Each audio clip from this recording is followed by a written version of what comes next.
తేజ సజ్జ హనుమాన్ అని ఒకసారి అనండి. హనుమాన్ 30 ఏళ్ళు నిండకుండా, ముక్కు పచ్చలారకుండా 2 పెద్ద 100 కోట్ల సినిమాలు కొట్టాడంటే ఇంకో 10 ఏళ్ల తర్వాత తేజ సజ్జ ఎక్కడుంటాడో మీరందరూ ఊహించవచ్చు. అతనికి సిగరెట్ అలవాటు లేదు, తాగుడు అలవాటు లేదు, గర్ల్ ఫ్రెండ్స్ లేరు. ఉన్నదొక్కటే వ్యసనం, మిమ్మల్ని అందరినీ ఎంటర్టైన్ చేయడం. తేజ సజ్జ is going to stay for a very very long time at the top and he is going to inspire a lot more kids.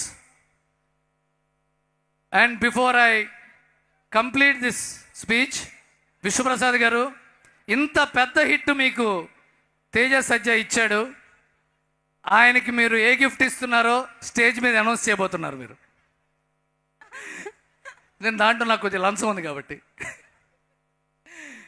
ఇక్కడికి వచ్చిన అనిల్ సుంకర్ గారికి నమస్తే సార్, శశి గారికి నమస్తే సార్, ఇక్కడికి వచ్చిన దుర్గేష్ గారు, అలాగే రఘురామ కృష్ణరాజు గారు, పట్టాభి గారు, మా పార్లమెంట్ సభ్యుడు కేసినేని చిన్ని గారి అందరికీ నమస్కారం. All the best to Mirai. Mirai is going to rule for the box office for some more weeks. Please watch it in theatres to get the experience. Bezawada కుర్రాళ్ళు థియేటర్కి వెళ్ళి సినిమా చూడాలి. బెజవాడలో థియేటర్లో చూస్తేనే ఆ కిక్కు, అవునా కాదా? ఎస్. Good night.